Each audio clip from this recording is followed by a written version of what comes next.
십자가 죽음을 통과하라라는 제목으로 은혜를 나누겠습니다. 우리가 이 세상 살면서 가장 두려워하는 것이 있죠. 바로 죽음입니다. 사랑하는 사람과 영원한 이별을 해야 되기 때문에, 그리고 삶의 끝이라는 그 절망 앞에서 그 누구도, 모든 사람이 다 이 죽음을 두려워합니다. 미국 미시간 대학교 연구팀에 의하면 한국인의 경우에는 미국 사람들보다 3배, 그리고 영국 사람보다 2.5배나 더 이 사별의 슬픔에 더 크게 슬퍼한다고 합니다. 그만큼 이 죽음은 우리가 피하고 싶고 두려워하는 것이 이 죽음인데요. 그래서 속담 중에도, 우리나라 속담 중에도 이런 속담이 있죠. 개똥밭에 굴러도 이승이 낫다라는 그런 말이 있습니다. 아무리 이 세상이 힘들어도 그래도 죽는 것보다 낫다라는 뜻이죠. 성경에도 비슷한 말이 나옵니다. 산 개가 죽은 사자보다 낫다. 재미있는 표현이죠. 또 어떤 사람이 죽고 싶다 이렇게 말을 하지만 그 사람의 본래 의도는 정말 죽고 싶어서 하는 말이 아니라 살고 싶은 그 욕망에 뒤틀린 표현이지요. 살고 싶다는 역설적인 표현입니다. 믿음이 좋은 사람도 예외가 아닙니다. 죽기 싫고 죽음을 피하고 싶습니다. 그래서 예수 믿으면 천국 가는데 천국은 가고 싶지만 죽기는 싫다. 그런 말을 하기도 합니다. 그만큼 우리는 이 죽음을 피하고 싶고 또 죽음을 두려워합니다. 그런데 성경은 죽음이 인생의 끝이 아니라 삶의 완성이고 그리고 새로운 시작이라고 우리에게 말씀을 합니다. 죽음 자체가 모든 것이 끝나는 것이 아니라 희망이라고 말씀하고 있는 것이죠. 오늘 본문은 예수님께서 그 십자가 죽음, 그 죽음을 어떻게 통과하셨는지, 죽음으로 끝나는 것이 아니라 그것이 어떻게 새롭게 시작되는지를 우리에게 보여주고 계십니다. 그리고 그 길로, 그 십자가의 죽음의 길로 우리를 부르시고 계십니다. 이 부름 앞에서 우리가 어떻게 이 십자가 죽음의 길로 나가야 할까요? 첫째, 침묵으로 고난을 견뎌야 합니다. 고난 당할 때에 우리가 불평하고 원망하고 하소연하고 온갖 이 말이 많이 나오죠. 힘들 때, 힘들수록 말이 많이 나옵니다. 욕이 나오기도 하고. 근데 침묵을 해야 합니다. 십자가 죽음을 통과한다는 것은 나의 자아가 죽는 것입니다. 죽은 사람을 말을 할 수가 없죠. 죽은 사람은 불평이 없습니다. 침묵하는 것입니다. 내가 옳다고 주장하던 나, 인정받고 싶어하던 나의 자아가 죽을 때에 비로소 내가 붙잡고 있는 권리도 내려놓을 수 있습니다. 이 죽음에 대해서 제가 깨달은 것이 있는데요. 저희 딸, 우리 은혜가 1살 때 있었던 일입니다. 저랑 같이 침대에서 이렇게 막 장난치면서 놀고 있었는데 아빠랑 노는 게 지겨웠는지 딸이 침대를 빠른 속도로 탈출하려고 막 이 가운데서 놀고 있다가 침대 끝으로 엄청나게 빠른 속도로, 1살인데 엄청나게 빠른 속도로 확 뛰어내리려고 하는 겁니다. 기어서. 근데 보통 이렇게 무서우면 발부터 내려가야 되는데 그냥 슈퍼맨처럼 앞으로 확 이제 떨어지는 겁니다. 깜짝 놀라가지고 제가 아주 즉흥적으로 탁 발목을 잡아가지고 추락사고를 면했는데 얘가 근데 놀랬는지 그다음부터는 놀다가 내려가고 싶으면 이렇게 가까이 가서 뒤로 돌아가지고 발부터 내려가는 겁니다. 우리 상진이는 또 아기 때 어떻게 했는지 좀 관찰해 봤습니다. 누나는 그렇게 용감하게 막 점프를 했는데 얘는 처음부터 조심스러워가지고 발부터 이제 내려가는 겁니다. 이걸 보면서 아기들도 죽음이 두렵구나, 생존 본능이 있구나라는 것을 깨닫게 되었습니다. 우리는 손해보려고 하지 않고 또 상처받지 않으려고 자기를 지키려고 하는 그런 본능이 있습니다. 그래서 고난 앞에서 이 고난을 어떻게든 내가 좀 이겨내려고 말을 많이 합니다. 해명하고 싶고 내가 잘못해서 고난이 있는 것이 아니다. 왜 고난이 있는지 모르겠다 하면서 이 억울함을 막 호소하기도 하고 어떻게든 이 고난을 잘 넘기려고 애를 쓰죠. 그런데 왜 우리가 이렇게 고난 앞에서 말이 많고 또 억울함을 하소연하고 또 분노하고 그런 이유가 무엇입니까? 내가 살아있기 때문에 그렇죠. 살아있어서 반응을 하는 겁니다. 그런데 예수님께서는 이 십자가에 달리셔서 고난을 피하지 않으시고 그대로 침묵하시면서 십자가에 못 박이셨습니다. 우리 33절 말씀 같이 한번 읽어보겠습니다. 시작. 해골리라 하는 곳에 이르러 거기서 예수를 십자가에 못 박고 두 행악자도 그렇게 하니. 아멘. 예수님이 두 행악자와 함께 십자가에 못 박혔을 때에 그 상황을 보시면 백성들은 서서 구경을 하였습니다. 그리고 관리들은 비웃었습니다. 군인들은 예수님을 조롱하였고, 그리고 십자가의 양옆에 다 달렸는데 둘 중에 한 명이, 행악자 중 한 명이 예수님을 비방을 합니다. 35절부터 39절의 내용입니다. 예수님은 십자가 위에서 그들의 비웃음과 조롱과 비방을 다 들으셨습니다. 억울한 점도 있으시고 너희가 무슨 자격으로 나를 이렇게 욕하느냐 그렇게 말씀도 하실 수가 있죠. 억울함과 수치와 고통이 극에 달하는 그런 상황이었습니다. 하지만 예수님은 변명하지도 않으셨고 그들의 말에 또 그들을 대항하지도 않으셨습니다. 침묵하셨습니다. 왜 그러셨을까요? 이제 십자가에 달리셨기 때문에 힘이 없어서 그러신 것이 아닙니다. 나는 실패했구나, 패배하셨기 때문에 그런 것이 아닙니다. 그 순간 자신의 그 죽음을 하나님께 맡기셨기 때문입니다. 침묵은 아무것도 하지 않는 것이 아닙니다. 하나님께 모든 것을 맡기는 가장 강력한 믿음의 표현입니다. 내가 말하면 내가 해결하는 것이지만 내가 침묵하면 하나님이 일하십니다. 십자가는 내가 옳다고 증명하는 자리가 아니라 나의 자아가 죽는 자리입니다. 나의 권리를 내려놓는 자리입니다. 억울해도 참고 이해받지 못해도 견디고 그 자리에서 하나님을 신뢰하는 것, 이것이 십자가를 통과하는 모습입니다. 고난을 피하고 싶고 죽음을 두려워하지만 그러나 예수님은 침묵으로 고난을 견디시면서 십자가를 향해 나아가셨습니다. 십자가를 통과해야 부활에 참여할 수 있기 때문입니다. 예수님은 끝까지 침묵하시면서 고난을 견디셨는데요. 또 다른 이유가 있습니다. 바로 예수님은 저 사람들의 그런 반응과 그 말, 예수님이 싸우고자 하는 그 대상은 보이는 싸움이 아니라 보이지 않는 싸움이었기 때문입니다. 보이지 않는 영적 전쟁을 십자가 위에서 주님은 하고 계셨던 것입니다. 그래서 끝까지 고난을 견디시고 십자가 죽음을 통과하셔서 마침내 십자가 위에서 승리하셨습니다. 사람들이 볼 때는 패배한 것 같아 보이지만 예수님은 그 사탄과의 영적 전쟁에서 승리하신 것입니다.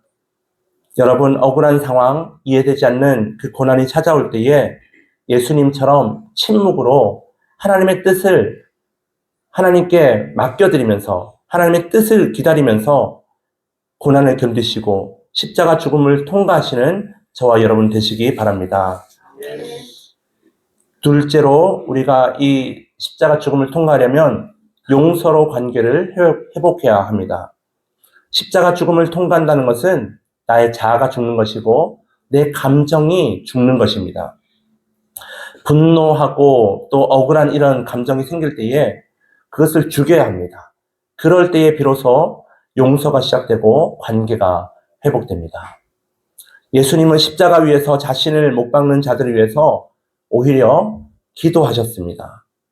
아버지, 저들을 사하여 주옵소서. 자기들이 하는 것을 알지 못함이니이다. 아무 죄도 없으신 예수님께서 저 사람들 때문에 십자가에 달리셨는데 죽어가고 계시는데 그 순간 저들을 저주하거나 심판하지 않으시고 기도를 하신 겁니다. 이해할 수 없죠? 어떻게 그렇게 그들을 위해서 기도할 수 있었을까요? 바로 예수님은 십자가의 의미를 알고 계셨기 때문입니다. 십자가의 의미를 아셨기에 그렇게 하신 것이죠. 십자가는 저주의 자리가 아닙니다. 용서하고 화해하고 사랑과 구원이 시작되는 자리가 십자가입니다. 십자가는 나를 죽이는 사람까지도 품는 자리입니다. 한없는 사랑이 넘치는 곳입니다. 예수님은 죽음의 문턱에서 미움이 아니라 용서를, 사랑을, 구원을 선택하신 것입니다. 그런데 우리는 왜 용서하지 못할까요? 내 안에 나의 감정이 살아있기 때문입니다. 상처가 살아있고, 분노가 살아있고, 억울함이 살아있기 때문입니다.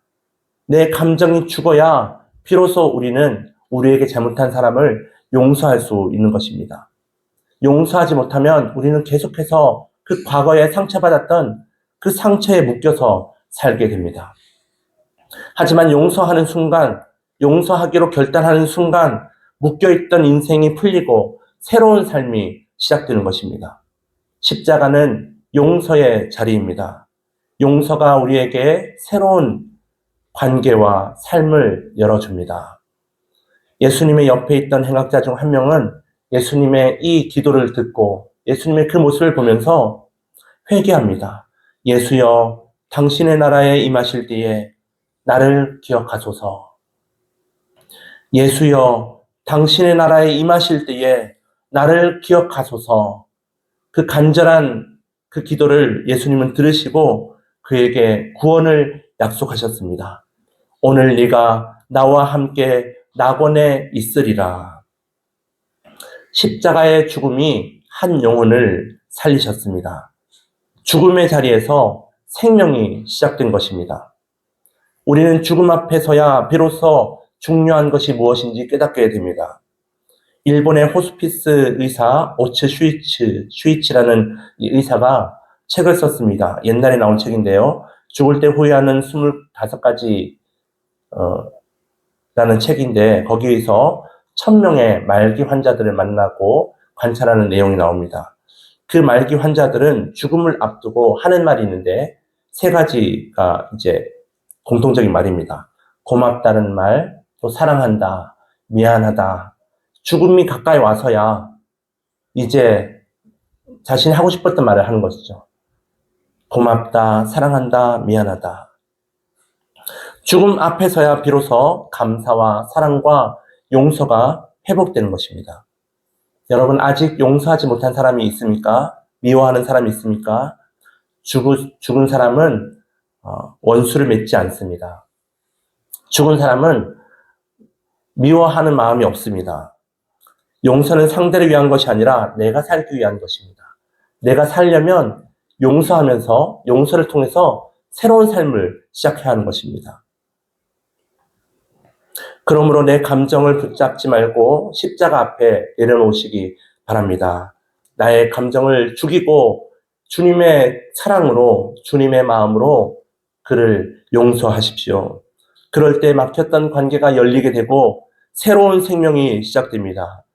용서는 십자가 죽음을 통과하는 길입니다. 3번째로, 신뢰로 나의 생명을 하나님 손에 맡겨드려야 합니다. 십자가 죽음을 통과한다는 것은 나의 인생의 주권을 하나님께 드리는 것입니다. 내가 주인이 되어서 내 마음대로 사는 것이 아니라 나의 인생을 주님께 맡겨드리는 것입니다. 주님, 나를 다스려 주옵소서. 우리 46절의 말씀을 같이 한번 읽어보겠습니다. 시작. 예수께서 큰 소리로 아버지, 내 영혼을 아버지 손에 부탁하나이다 하고 이 말씀을 하신 후 숨지시니라. 아멘. 돌아가시기 바로 직전에 하셨던 마지막 말씀입니다. 아버지, 내 영혼을 아버지 손에 부탁하나이다. 여러분, 임종을 혹시 지켜보신 적이 있으신가요? 평안하게 임종을 맞이하시고 돌아가시는 분도 계시지만 대부분 이제 암이라든지 어떤 질병으로 돌아가시는 경우가 많아서 고통 속에서 돌아가십니다. 그리고 그 돌아가시는 순간에는 의식이 없는 경우가 많습니다. 그런데 예수님은 의식이 있는 채 마지막 순간을 맞이하셨죠. 그리고 아버지, 내 영혼을 아버지 손에 부탁하나이다. 그렇게 기도하시면서 자신의 영혼을 아버지께 맡겨드렸습니다. 이것은 단순한 기도가 아닙니다. 하나님을 향한, 하나님 아버지를 향한 신뢰의 절정입니다. 예수님은 가장 안전한 손, 하나님 아버지의 손에 자신을 맡김으로써 십자가 죽음을 통과하셨습니다. 주님, 내 인생을 주님 손에 맡겨드립니다. 우리도 이렇게 고백할 때에 죽음의 두려움에서 자유할 수 있습니다. 우리 인생을, 나의 생명을 주님께 맡겨드려야만 우리는 더 이상 죽음이, 고통이, 고난이 두렵지 않은 것입니다. 왜냐하면 주님께서 우리를 죽음에서 부활과 생명으로 인도하시기 때문입니다. 주님을 붙들 때에, 주님을 의지할 때에 생명이 우리에게 주어지기 때문입니다. 예수님은 말씀하셨습니다. 그리스도가 이런 고난을 받고 자기의 영광에 들어가야 할 것이 아니냐. 고난을 받아야 영광에 들어간다고 주님께서 말씀하셨습니다. 영광으로 가는 길은 반드시 죽음을 통과해야 합니다. 자연의 이치도 마찬가지죠. 씨앗이 땅에 떨어져 썩어야만 열매를 맺을 수 있고, 또 애벌레는 죽음을 통과해야 나비가 될 수 있습니다. 모든 생명은 죽음을 통과할 때, 죽음을 통과해야 새로운 세계, 새로운 생명을 얻게 되는 것입니다. 그런데 왜 우리는, 우리의 삶에는 변화가 없을까요? 예수님을 믿고 또 내가 십자가에 못 박혔습니다 말을 하면서도 왜 삶의 변화가 나타나지 않습니까? 여전히 내가 살아있기 때문입니다. 성경은 말씀합니다. 죽은 자가 죄에서 벗어난다. 죽은 사람만이 이 죄에서 벗어나 자유할 수 있습니다. 십자가의 능력은 자아가 살아있는 사람에게 나타나지 않고 죽은 사람에게 그 능력이 나타납니다. 내가 죽어야 내 안에 계신 예수님의 능력이 나타나는 것입니다. 그래서 바울은 말씀합니다. 고린도 후서 4장 10절 말씀을 같이 읽어보겠습니다. 우리가 항상 예수의 죽음을 몸에 짊어짐은 예수의 생명이 또한 우리 몸에 나타나게 하려 함이라. 아멘. 내가 죽을 때에 예수님의 생명이 내 안에 나타나게 됩니다. 내가 죽어야 주님께서 내 안에서 다스리시고 그 생명이 나의 삶 가운데 나타나는 것입니다. 그런데 여러분, 예수님이 내 안에 계시는 것만으로는 충분하지 않습니다. 예수님이 내 안에 계시는 것이 아니라, 손님으로 계시는 것이 아니라 주인이 되셔야 합니다. 내 마음과 내 삶의 주인이 되셔야 합니다. 왜 우리가 상처받고 힘들어하고 억울해합니까? 내가 살아있기 때문입니다. 그러나 나는 죽고 내 안에 예수님이 사시면 그때부터 예수님이 일하십니다. 그리고 내 삶에 기적이 시작됩니다. 주님께서 일하실 때에, 주님께서 내 삶의 주인이 되실 때에 기적이 나타나는 것입니다. 나는 죽고 내 안에 예수님이 사시게 하려면 어떻게 해야 할까요? 이미 우리는 예수님을 믿음으로 우리 안에 예수님이 오셨습니다. 예수님과 우리가 함께 살고 있습니다. 근데 어떤 때는 우리가 예수님 뜻대로 살아가지만 어떤 때는 우리가 죄를 선택해서 예수님의 뜻대로 살지 못할 때가 있습니다. 날마다 우리 안에 갈등이 있죠. 내 마음을 예수님께 온전히 내어드리지 못하기 때문에 늘 갈등하면서 죄를 짓고 내 마음대로 그렇게 살아가는 것입니다. 주님이 내 안에 계시는데도 불구하고 주님께 맡겨드리지 못하며 사는 것이죠. 그러면 어떻게 하면 내가 정말 죽고 내 안에 계신 예수님이 온전히 나를 다스리면서 살아갈 수 있을까요? 성경은 이미 죽은 자로 여기라 말씀합니다. 죽어야지 한 사람은 죽은 사람이 아닙니다. 살아있는 것입니다. 살아있기 때문에 죽어야지만 한 겁니다. 선포를 해야 됩니다. 이미 나는 죄에 대하여 죽은 자로 여기라 주님께서 말씀하십니다. 죽으려고 애쓰는 것이 아니라 이미 죽었음을 인정하고 받아들이라는 것입니다. 그래서 우리가 고백할 것은 나는 죽었습니다. 나는 죽었습니다. 나는 주님과 함께 십자가에 못 박혀 죽었습니다. 그렇게 고백할 때에 그 고백이 능력이 되는 것입니다.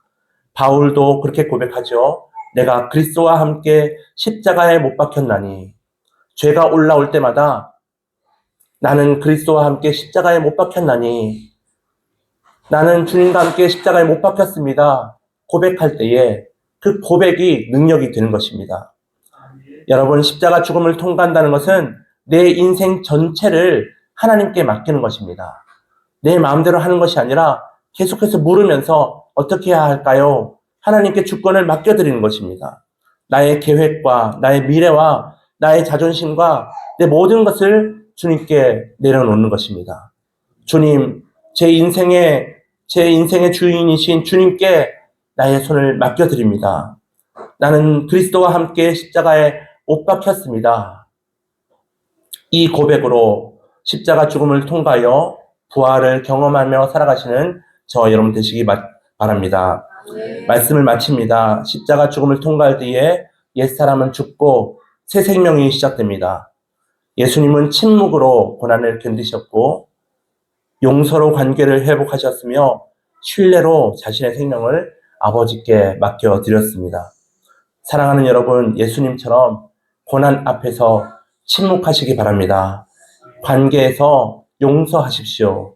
신뢰로 나의 생명을 하나님 손에 맡겨드리십시오. 십자가는 선택이 아니라 반드시 우리가 가야 할, 통과해야 할 길입니다. 그 길 끝에 부활이 있기 때문입니다.